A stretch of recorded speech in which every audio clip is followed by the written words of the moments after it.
Muchas gracias. Yes, sir. Drink's not ready yet. Caramel vanilla, is this you? Hazelnut caramel vanilla? White, yeah. There you go. That's you. Appreciate it. Feeling a little bougie. We're gonna do this hangout. We're gonna be hanging out with G the barber right now, but first, coffee. Oh, I'm feeling a little bougie with some iced coffee. You know, I don't do this every day. Abuelita Mocha, this is for the cameraman. This is for you, my boy. Now than I did before because you take it for granted when you restrict it, you know? That sounds so nice. Yeah, How old are you, bro? 20. So yeah, at like 1 o'clock today, I have a client coming in and she's trained in color. And she wants me to touch up her roots. It'll be the first time I'm doing color, and I've never done color before, so I'm looking forward to it. You've been cutting how long? I've been cutting hair 18 years and I've never touched color. Never touched color. That's crazy. How come you think you never touched it? Just scared. Scared for Just real? fucking terrified. Yeah, I feel like it's chemicals, bro. Yeah, I don't want to mess up somebody's hair. And I've seen people, like I've seen clients come in and they've had to get touched up by some other barbers that I've worked with, and like you look at their hair and it's all burnt up, it's all thin. I'm like, dude, how did that happen? Like, so now I just barely started doing color. Like I tried it for the first time like 4 or 5 days ago. What'd you think? It was cool. I feel like I could have used like a different product, like because I was told like the 40 levels is more to get it lighter, and I used the 30. So I feel like if I'd have used a 40, it would have been a lot better. But nah, I feel like that's what they say, right? Is like you always gotta be cautious about the volume you're using, like 30 volume, 20, 40. Yeah, I'll learn. I'm sure I'll learn. Hey, I'm looking at it at the same way, like when people go in with cutting hair, like say if someone does clipper over comb. Some people like to put the one guard on to be safe. Yep. I like to go with it closed. Yeah, same. Once you get comfortable, right, you can play a little more dangerous. For sure. I agree. I can't wait. I just gotta learn the color wheel and all that other shit. There's something about the color wheel that you gotta learn, like the whole opposite colors. I don't know. I'm sure I'll learn. Hopefully today I learn a lot. So you're trying to do like this type of stuff? Anything, man. I'm done for whatever. Yeah. For me, it's like once I learn the concept, the principle, that's it. Like once I learn the principle of something, like the rules of engagement, you know, that's when I'm good. Like I just it could be video games too. Like anything I pick up, if I understand like the concept of the game, then I can become good at it. But if I never understand the concept of the basics of the layout, then that's when I get a little frustrated. Yeah. Straight up, it starts to like get you all confused with everything else. Yeah. For sure. Just still trying to do the same thing, trying to make it pop everywhere else. And that's good, man. That's cool. So yeah, 4 or 5 years in for sure. Yeah, but what I like about it, what you said was that you saw that you had to go and you had to move. Yeah. You had to do this and you knew you had to do it. It wasn't like one of those, kind of sort of things. Like a lot of people, I feel like, and this goes throughout your whole life. I think it goes through your whole life, is that there are times when you're scared to jump and scared to make a move, and you let fear dictate your choices instead. You're like, no, I need to do this. Like I need to go. I need to make a move. And I asked you about putting your back against the wall because sometimes your best moves, your best form of success comes when your back is against the wall. When you feel like you've got to do this, like it's this or bust. Right, facts for sure. And when you bank on yourself like that, I think that's when the pressure creates a diamond. Like that's when the best comes out. So I like that story. I like stories like that because it serves as a good example to people who watch or the people who want to learn from this, like that are thinking about moving or thinking about changing shops or thinking about changing profession even. Do it. Do it, do it now and don't wait, because the longer you wait, the harder it is, man. So. For sure. So when you was coming up and when you decided, hey, I'm gonna start cutting hair, how much were haircuts and what was what was it like being that you couldn't just hop on social media and get popping like that? Yeah, well, I started cutting hair at 17. It was about 2003, I think it was. God, and there was no social media at all, period. It was just like Polaroid shots if you were that ambitious. But people, I was still wearing South Pole in 2nd grade. Yeah, we cut hair in South Pole back then.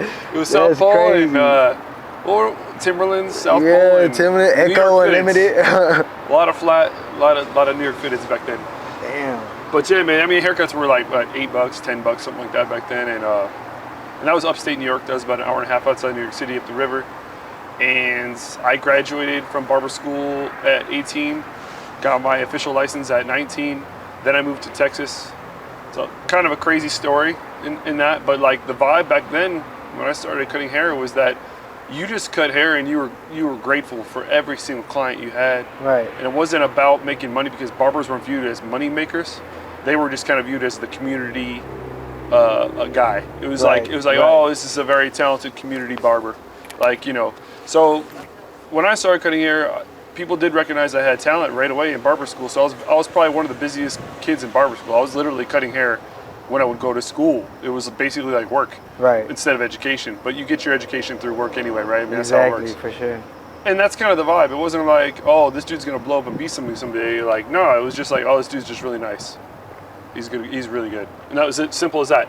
And, you know, hopefully. But to you, how did you feel though? Were you thinking like, yeah, I'm really nice, or did you know? I always tell people I had no ambition or no thoughts that any of this would happen for me. Right. Like traveling the world and doing what I've done.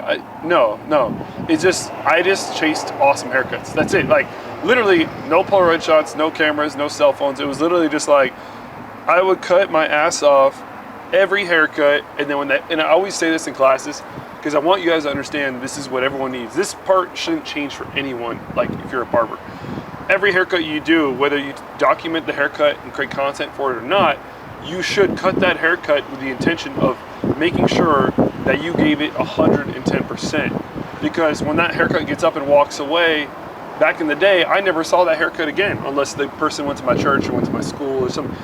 I never saw that haircut again. Today, you take a picture of it and you can see that haircut forever. It's forever documented in the cloud or on Instagram or on TikTok, whatever. But back then, I literally cut with the intention for seconds of gratification, seconds of validation. Now your validation can last and be documented for years. That's true. Where I didn't have an opportunity to like look back and be, hey, look at this haircut I did in 2005 that I was so proud of. No, I didn't have that. So like, you guys got to remember out there that it's like creating content and all that is awesome. We need to be doing that to advertise ourselves, but it should always be about like your personal inspiration, your personal. I always had an idea, even when I was 18 years old, of chasing a perfect haircut in my head. And it just so happened that it made sense that it ends up on a lens, you know?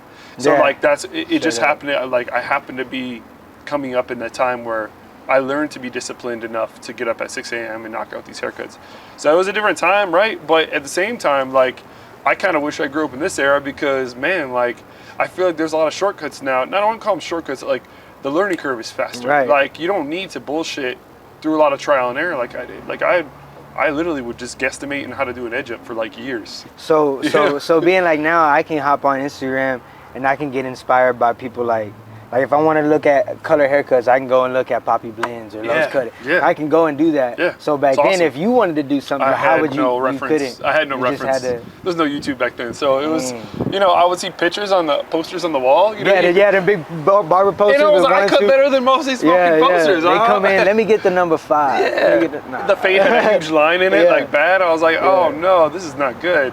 Dang. And it was also weird because 2004, bro, I was a white boy cutting up all minorities. So it was really awkward being in upstate New York, being the only white dude, like lining up black dudes. Like, it was weird. So did you feel like you had to prove yourself? Yeah, absolutely. Because back then it was a little tougher too. I think times have changed. People are a little bit more cautious of like bullying, and like people are a little bit more have more social etiquette now than they did in 2004. Plus 2004 New York was a rough place. It wasn't exactly like it. I mean, I went to New York a couple years ago and I had a wonderful time. I thought people were very pleasant, but in 2004, it's a little bit more intimidating back then. Like if I fucked up a haircut in 2004, we're about to fight in the barbershop. Now it's kind of like, somebody. I'm gonna leave him a bad Yelp review. Or I'm gonna go to Google, you know? I'm gonna go on his Booksy and leave a bad review. Yeah. So like, you know, I really cut hair with like fear in my heart. Like I had to be nice, you know what I mean? So, I feel that. And that's also a benefit that I had growing up back then is like, you know, and now it's like, you know, barbering is mostly a minority-dominated thing. I can only name about 3 white barbers that I could say are like legit, like badass white barbers out there. Right.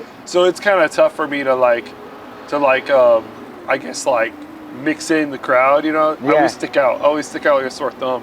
And I've learned over the years just to embrace that shit. Like, whatever, definitely, you know? Embrace being old and white. I feel that. Break right there real quick. Okay, cool. That's what's up. Like that. I'm really curious